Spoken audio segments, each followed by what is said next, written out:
So once again welcome to jija and sala vlogs. Welcome. ये है साला और ये रहे जीजा। जी जी। तो जो आज वीडियो है ना वो है, आपने स्टार्टिंग में देखी होगी हमारी एक टियागो ईवी का। तो जो आज ये वीडियो है ये है टियागो ईवी का full ownership review after driving 16,700 kilometres in just 1 year. तो अब इस गाड़ी का प्रॉपर एक डिटेल्ड व्यू मिलेगा, इस गाड़ी की कमी खामी, अच्छी चीज़ें, bad, negatives, positives, each and everything, service से लेकर घर तक प्रॉपर फीडबैक। अब एक साल में हमने जो भी इसके अंदर महसूस किया, इस गाड़ी के अंदर जो भी हमें इसको खामियां लगी को अच्छा लगा है, उस चीज़ों को आपके साथ शेयर करेंगे हम इसके साथ। जितनी भी हमने ट्रिप्स मारी है ना आज तक की, सारी इस वीडियो के अंदर एकदम कंपाइल करके आपके सामने रखेंगे कि भाई ये गाड़ी लो, या टाटा की पंच ईवी आई है ये वो भी लो, या इसकी एक्चुअल रेंज क्या दे रही है, सब सच। कोई कंपनी का कोई पैसे नहीं मिले कि भाई रेंज 200 दे रही है हम बता दें 250 दे रही है, हम ऑनेस्ट रिव्यू देंगे, ऑनेस्ट रिव्यू टोटल प्रॉपर आज तक का 1 साल का चिट्ठा बट्टा क्या है तो करते हैं। ये रही टियागो ईवी, 16,710 किलोमीटर्स अभी तक की हमारी ड्राइविंग किलोमीटर्स रेंज है। बैटरी देख कोई बात नहीं 22% है, सब कुछ है। तो ये टियागो हम शुरू करते हैं अपना आज का डिटेल्ड रिव्यू। तो साले साहब अपना व्लॉग स्टार्ट करते हैं और लोगों को बताते हैं अपना एक्सपीरियंस। तो ये बताओ सबसे पहले कि आप इसको 1 साल से यूज़ कर रहे हो, तो आपने पैसा कितना बचा रहे हो? यार देखो, बड़ी सॉर्टेड चीज़ है। जो मेरी दूसरी गाड़ी है वो पेट्रोल की है, ठीक है। उस गाड़ी की 15-16 एवरेज मिल जाती है हाईवे पर, चलो वो भी ठीक है। 20 की भी निकाल ले तो मैं कभी कभार उसकी एवरेज, वो भी ठीक है। हाँ जी। पता है पॉइंट क्या आता है? ठीक है, पॉइंट ये आता है कि ये गाड़ी मेरी चल चुकी है अभी तक 16,710 किलोमीटर, 16,710 किलोमीटर्स। अगर मैं मोटा मोटी भी लगाऊं ना तो मेरा कम से कम लाख से 1.5 लाख के बीच का पेट्रोल बच चुका। यानी लाख रुपए आप 1 साल में आप इजीली बचा सकते हो। सबसे बड़ा बिग पॉइंट ये है। अगर आपने ये 10 साल चलाई तो आपके पैसे 100% वसूल, अगर आपने 10 लाख रुपए की गाड़ी ली है तो। यार 10 साल तो बहुत दूर की बात है। मैं कह रहा हूँ जिसकी गाड़ी बहुत ज्यादा चलती है ना, उसने ईवी ले रखी है, तो उसकी गाड़ी की 5 से 6 साल के अंदर आप कॉस्ट निकाल लोगे। नहीं, कॉस्ट ये भी तो बचेगी ना कि इवन आने वाले टाइम में पेट्रोल की कीमतें जैसे जैसे आसमान छू रही है, आने वाले टाइम पे वो और बढ़ेगी, तो ऑटोमेटिकली हमारी सेविंग उतनी ही बढ़ती जाएगी आने वाले टाइम पे। तो आज हमारे लाख रुपए बच रहे हैं तो हो सकता है कि आने 5 साल बाद 1.5 लाख रुपए बचे हर साल के, उसके बाद 2 लाख रुपए बचे। तो जीजू अब ज्यादा सेविंग की बात नहीं करते। Okay. जो ओनर जो देख रहे हैं ना हमारे वीडियो जी, वो पता क्या देख रहे हैं कि यार तुम रिव्यू दो। ओके, सेविंग्स का तुम्हें पता, तभी तो ईवी ले रहे हैं। चलो रिव्यू देने स्टार्ट करते हैं। तो अब सबसे पहले आप ये बताओ कि आपका ऑल ओवर एक्सपीरियंस कैसा रहा 1 साल का? ठीक है, 2 मिनट यार, speed breaker. All over experience कैसा रहा? मैं बताता हूँ, 1 साल हो गया मुझे इस गाड़ी के साथ, ठीक है। और मैं बताता हूँ कि 1 साल में अगर मैं रेटिंग देना चाहूँ टाटा टियागो ईवी को या एक इलेक्ट्रिक व्हीकल को, तो जो मेरी रेटिंग रहेगी ना, टू बी वेरी ऑनेस्ट, वो रहेगी 9 आउट ऑफ 10। 9 आउट ऑफ 10 बहुत अच्छी रेटिंग है। जो किसी भी गाड़ी के लिए अगर आपने दी है तो एक्चुअली क्या है, जो हमारी इंडिया के अंदर स्टार्टिंग रेंज है ईवी के अंदर, तो वो हमारा टाटा टियागो से ही स्टार्ट है। तो इसका रिव्यू ऑनेस्ट होना चाहिए, क्योंकि आने वाली जनरेशन को यही देखना है कि हमें अगर एक ईवी कार अफोर्ड करनी है तो स्टार्टिंग रेंज से ही करनी है। वो हाई लेवल की कारों को, स्पोर्ट्स लेवल की कारों को अगर लेंगे, उसके अंदर वो अपनी एवरेज निकालेंगे, पैसा बचाएंगे, तो उसका थोड़ा मोटिवेशन थोड़ा कम हो जाता है। तो अब मैं इन 9 आउट ऑफ 10 रेटिंग को जस्टिफाई करता हूँ। Okay. बहुत ही एक जल्दी एक कंपाइल अप, बहुत फास्ट रिव्यू के अंदर, बिल्कुल, क्योंकि आप लोग भी बोल रहे होंगे कि यार बहुत ज़्यादा बता रहे, तो शुरू करते हैं। तो पहली बात तो मैं शुरू करता हूँ एक कंफर्ट लेवल से। सबसे बड़ी बात क्या है, इस गाड़ी का एक अपना ही अलग कंफर्ट लेवल है। ऑटोमेटिक गाड़ी होती है पेट्रोल के अंदर, ये भी ऑटोमेटिक है, बट कंफर्ट लेवल मैं आपको बताता हूँ क्या है। सबसे बड़ी बात इसका है, सबसे main point, regen mode, regeneration mode. उससे क्या होता है, ये देखो गाड़ी आगे स्पीड ब्रेकर, मैंने छोड़ दिया पैडल, ये अपने आप ब्रेक लग गया, रुक गई गाड़ी, मैंने ब्रेक नहीं मारा। तो ये है कंफर्ट जोन। आप जाम के अंदर ड्राइव कर रहे हो, तो आपको बार बार यार ब्रेक रेस करने की जरूरत नहीं। क्लच तो खैर है ही नहीं इसके अंदर, रीजनेबल मोड। सबसे बड़ी बात, अपने आप ब्रेक लगता है इसके अंदर। तो सेफ्टी फीचर है एक तरह से। सेफ्टी फीचर है सबसे बढ़िया था, जितना आप रीजन मोड यूज करोगे उतनी आपकी बैटरी रिचार्ज होगी। तो फर्स्ट पॉइंट कंफर्ट लेवल, यानी जितना ऑटो ज्यादा ब्रेक लगेगी उतना ही हमारी बैटरी चार्ज होगी। और मैं कंफर्ट लेवल को भी ऐसे जस्टिफाई नहीं कर रहा। मैं गुड़गांव जाता था ऑफिस, ठीक है, मैं डेली ट्रैवल करता था 88 किलोमीटर, वो भी proper traffic jam. Delhi to Gurgaon, आपको पता है दिल्ली टू गुड़गांव क्या तगड़ा एक वो होता है ट्रैफिक जाम। Yes. यार टू बी वेरी ऑनेस्ट, मेरे घुटने पैर कभी कुछ दर्द नहीं करते थे। और जिस दिन मैं पेट्रोल मैनुअल ले जाऊँ है उस दिन तो बस हो गया काम। बिल्कुल। तो फर्स्ट पॉइंट जस्टिफाइड। तो इसका मतलब तो ये हो गया कि नहीं, हम अगर हाईवे पे लेके जा रहे हैं तो हमारी ब्रेक नहीं लगेगी, तो फिर वहाँ पे तो बैटरी ज्यादा लगेगी। इसका मतलब तो हाईवे पे क्या है, जैसे रीजन लेवल मोड ज्यादा यूज में नहीं आएगा, जस्ट बिकॉज कि आप ब्रेक लगाओगे नहीं, हाईवे चलता रहेगा। तो सबसे ना आपको अपनी एवरेज स्पीड मेंटेन करके चलनी पड़ती है, एवरेज एनर्जी कंजम्पशन को कम से कम रखने के लिए। तो कहने का मतलब है जो पेट्रोल कार होती है वो सिटी के अंदर एवरेज कम देती है, और अपनी बैटरी कार है जितनी भी ईवी कार है वो सिटी के अंदर एवरेज ज्यादा देगी कंपैरिजन ऑफ हाईवे। क्योंकि जितना रीजन मोड यूज होगा उतना एवरेज मिलेगी। ठीक है, अब मैं सेकंड मोड जस्टिफाई करता हूँ। ठीक है, इसका ड्राइविंग एक्सपीरियंस, ठीक है यार, बहुत ही ज़्यादा ये गाड़ी ना लाइट वेट फील होती है। थोड़ा सा इसका एक माइनस पॉइंट भी है, बट ये लाइट वेट फील होती है। उससे क्या है, अब हल्का स्टीयरिंग मोड़ेंगे ना तो देखो कितनी ज़्यादा टर्न हो रही है। बिल्कुल, थोड़ा भारीपन नहीं है, क्योंकि अगर भारीपन होगा तो यार बैटरी को ज़्यादा आपको पावर लगेगी बैटरी को उठाने में। तो ईवी कार के हिसाब से थोड़ा सा लाइट है। देखो कितना मैं टर्न कर रहा हूँ तो देखो कितनी जल्दी टर्न हो रही है ये, देख रहे हो आप। बिल्कुल, ठीक है। और दूसरी चीज, हाईवे पे ना थोड़ा सा ऐसा महसूस होता है कि ये रोड को पकड़ के नहीं चल रही। अच्छा, ठीक है, बट क्या है इसमें सबसे बड़ी बात, पिकअप। इसका पिकअप बहुत ही ज्यादा जबरदस्त है, चाहे वो स्पोर्ट्स मोड पे हो, सुपर, चाहे वो ड्राइव मोड पे हो। अरे यार बेस्ट कंफर्ट है। ठीक है, और इसका तीसरा पॉइंट ये है, छोटी कार है, कॉम्पैक्ट कार है, तो दिल्ली के अंदर ट्रैफिक जाम में आपको तो बहुत ही फायदा देगी यार ये गाड़ी। ठीक है, देखो कुल मिला के ईवी का जो हमारा मेन मकसद है वो है पैसे बचाना। हाँ। वो हमारे बच रहे हैं, सबसे बड़ी बात ये बात है। सेकंड, इसके अंदर कोई सर्विस की क्या, एक साल के अंदर आपने कितने पैसे खर्च करे? सब बता रहा हूँ जीजा, सब बता रहा हूँ। ठीक है, अब सुनो। ठीक है, अब बात रही सर्विस की। सबसे बड़ी बात क्या, सर्विस का इसका कॉस्ट ही नहीं है, क्योंकि ना इसके अंदर इंजन ऑयल चेंज होना, ना कुछ चेंज होना। नॉमिनल कॉस्ट है वो आपकी 500, 600, 700 रुपए। ठीक है, आपकी सर्विस वाली गाड़ी 500-600 रुपए में आ जाती है।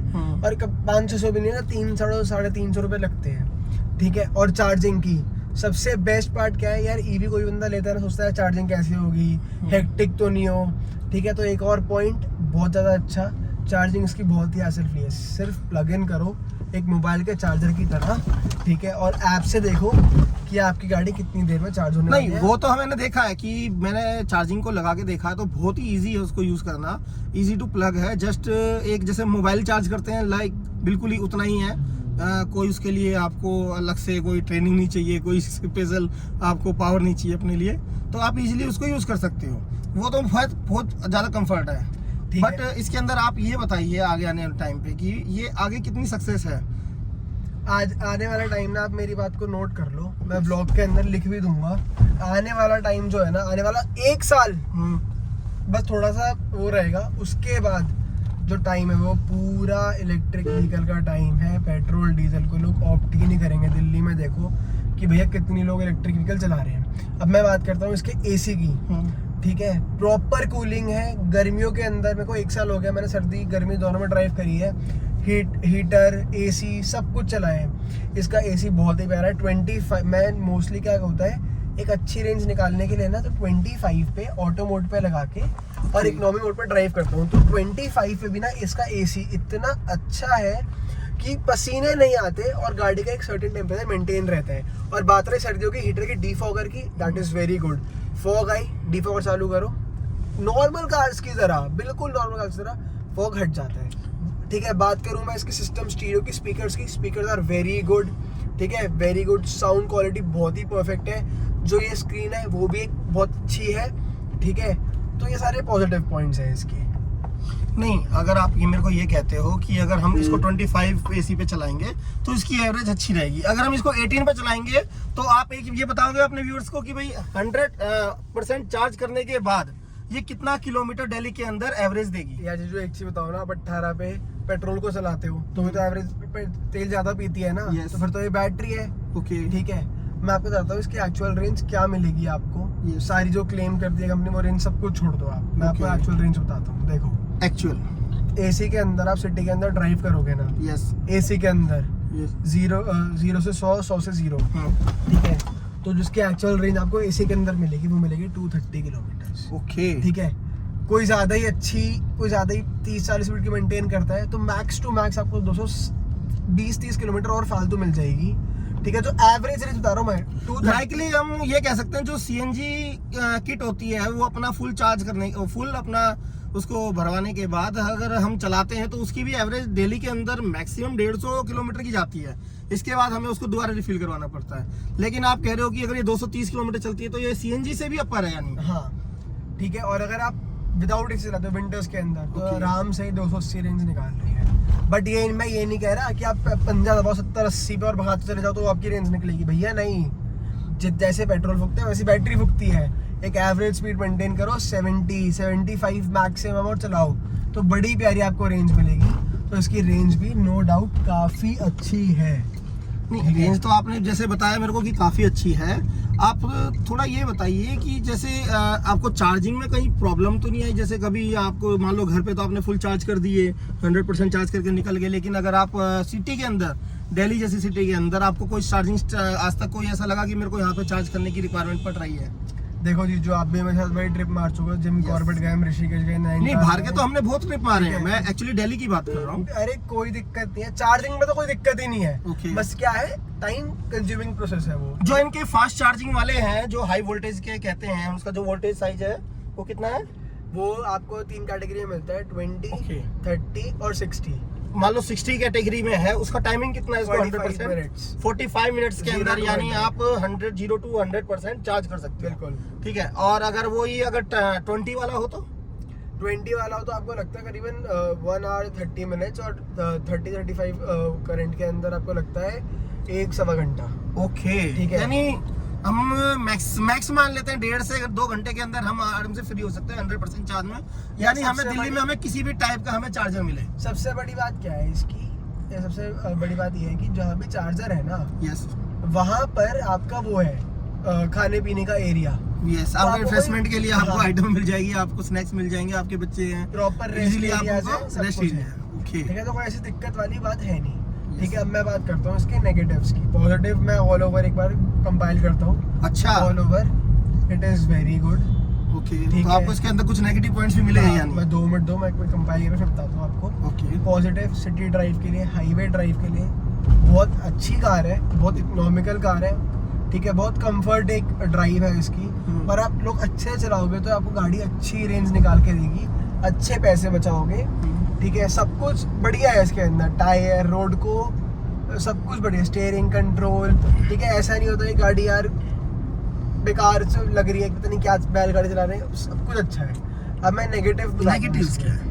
नेगेटिव इसका ये है, हाईवे पे ना जैसे कोई ट्रक पास होता है या कोई हैवी व्हीकल पास होता है तो ये Okay. गाड़ी थोड़ा सा शिवर करती है। ओके, ठीक है, क्योंकि हल्की गाड़ी है, क्या कोई भी आई हाँ, गेस। इसको थोड़ा वेट का इशू रहेगा वो तो। जो मेरा एक वो है नेक्सॉन वगैरह में नहीं होगा, ये MG एस्टर हो गई, नेक्सॉन हो गई, उसके अंदर ये चीज महसूस नहीं होगी। नहीं, देखो वो चीज तो हम नहीं कंपैरिजन कर सकते एक्चुअली, क्या है वो हैवी कार है हमारी। हाँ। और ये हमें इकोनॉमिकल रेंज में, हम इसको कंपैरिजन अगर वैगनार वगैरह से करेंगे तो ज्यादा बेटर है। हाँ, तो ये जैसे हाईवे पर आपकी कोई गाड़ी पास होती है तो Okay. पता लगता है। और सबसे बड़ी बात क्या है इसमें ना, बाहर की साउंड, लाइक बाहर की साउंड थोड़ी आती है, आपको फील होगा कि यार शीशा खुला तो नहीं हुआ, आप शीशा करोगे बंद करोगे बार बार शीशा, आपको फील होगा Okay. ऐसा कुछ, ऐसा मेरे को फील हुआ, मुझे नहीं पता और ओनर्स को। वो तो हमारे देखो व्यूअर्स को पता चल जाएगा। अभी हम गाड़ी ड्राइव करते हुए एक्चुअली रिकॉर्ड कर रहे हैं, ठीक तो है। जो बाहर की जो साउंड होगी उसको कितना नॉइस को ये दबा रही है नहीं दबा रही है, ये चीज तो खैर नहीं पता चलेगी।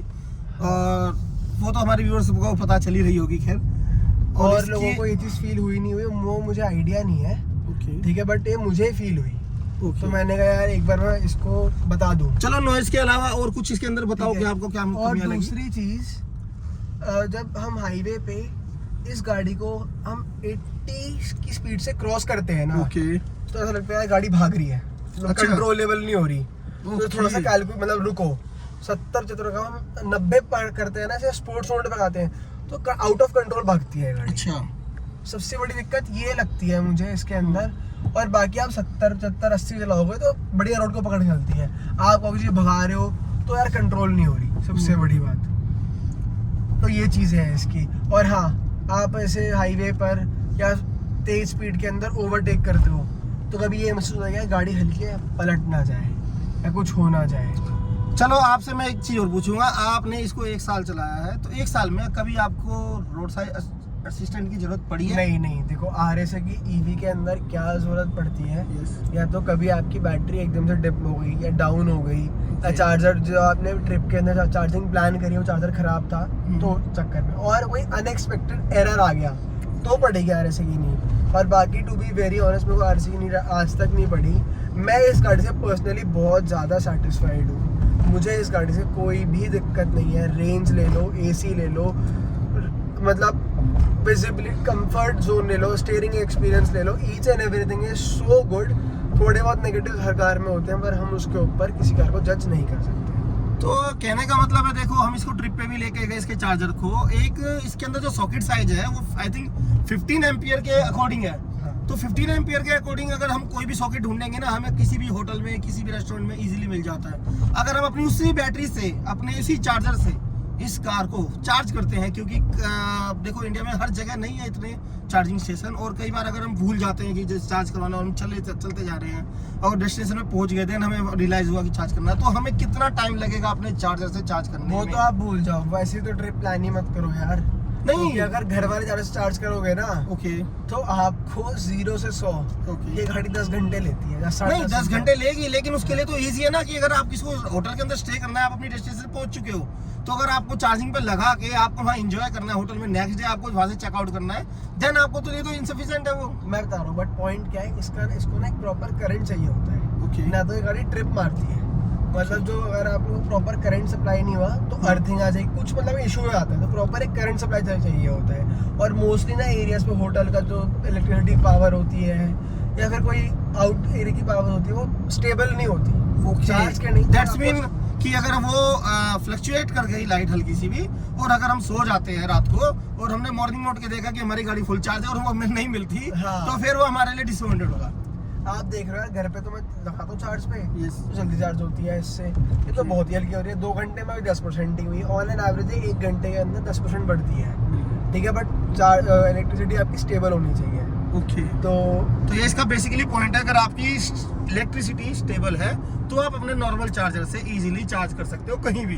बट आपकी इलेक्ट्रिसिटी जो दिल्ली के अंदर तो मिलती है ऑन, बट अपना बाहर जाओगे जैसे दिल्ली से किसी टूरिस्ट स्टेशन पे जाओगे, तो वहाँ पे ये चीज़ों की थोड़ी फैसिलिटीज कम होती है, तो उस चीज़ का विशेष ध्यान रखना पड़ेगा कि भाई आपने चार्ज करी है तो वो 100% चार्ज हो रही है, कोई ट्रिप तो नहीं लगा है।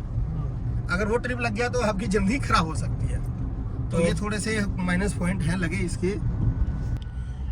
एक क्वेश्चन और है हमारे सब्सक्राइबरों के लिए कि भाई अगर आप किसी ऐसा ट्रिप आपने कभी प्लान किया हो कि आप दिल्ली से बाहर जा रहे हो और आपने 100% बैटरी कंज्यूम तो होनी ही होनी है दिल्ली से बाहर जाओगे, तो कोई ऐसे आपने कोई लोकेशन देखी हो, पावर स्टेशन देखा हो कि भाई मेरे को यहाँ चार्ज करनी है और लोकेशन पे, बट वो चार्जिंग पे अवेलेबल नहीं है, क्वेश्चन तो आप उस सिचुएशन में कभी ऐसा हुआ है आपके साथ? पहली बात तो आप ये बताओ कि कितनी बार आपके साथ ऐसा हुआ है कि ऐसे सिचुएशन में आपको चार्जिंग स्टेशन बंद मिले हो? देखो मैं आपको टू बी वेरी ऑनेस्ट बताऊं, मेरे साथ ना एक ही बार हुआ है, क्योंकि मैं अपनी चार्जिंग ना प्रॉपर प्लान करके जाता हूँ, बफर लेके जाता हूँ कि अगर ये चार्जर बंद हुआ ना तो मैं गाड़ी अपनी यहाँ पे चार्ज कर लूँगा, मैं फंसने वाले काम ही नहीं करता। तो जो भी एक ईवी बंदा गाड़ी चलाता है वो कैलकुलेटिव माइंड से जाता है कि अगर ये चार्जर बंद हुआ ना यहाँ पे तो मैं इस चार्जर से गाड़ी चार्ज कर लूंगा, मैं फंस ना जाऊँ। ना तो फंस गए तो भाई साहब अपना गाड़ी में सो, धक्के मारो, RSA बुलाओ, जो मर्जी करो। आपके साथ तो कभी ऐसा नहीं हुआ कि धक्का मारना पड़े? हाँ, ये है कि भाई अपना एक माइंड सेट करके चलना पड़ेगा कि भाई 25% बैटरी बच रही है, तो उससे पहले आप कोशिश करोगे कि इसको चार्ज कर लो। ये नहीं कि मोबाइल की बैटरी की तरह जब 1% रह गए तभी आप चार्जिंग के लिए ढूंढो और जब वो दम तोड़ दे, ऐसा कुछ नहीं। उससे पहले ही अगर आपने प्लानिंग कर रखी है तो थोड़ा सा केयरफुल होकर यानी ड्राइव करनी पड़ेगी। ये नहीं कि आप फ्री माइंड से इसको कर सकते हो, बिल्कुल, तो वो भी बहुत जरूरी है। तो पूरी वीडियो आपने देखी, ये क्या एक रिव्यू मिला, आपको आइडिया मिल गया होगा कि भाई ये गाड़ी क्या है। और क्या चीज़ दे रही है, ठीक है। तो बेसिकली आप पूरी वीडियो आपने देखी, आपको आइडिया मिल गया कि टाटा वाले क्या सप्लाई कर रहे हैं, क्या चीज़ दे रहे हैं, ठीक है। मेरे अकॉर्डिंग इस गाड़ी को आप लो, इस गाड़ी को क्या आप ईवी की तरफ स्विच ऑन करो, बट हाँ EV should be your secondary car, not the primary one.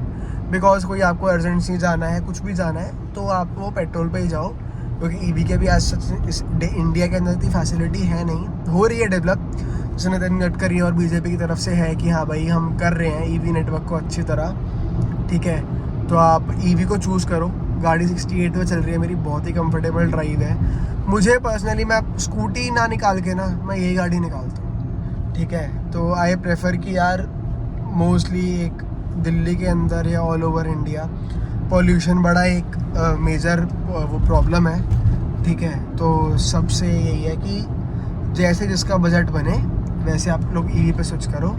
और stay tune guys, do subscribe our channel, ठीक है। और thank you for watching, have a good day.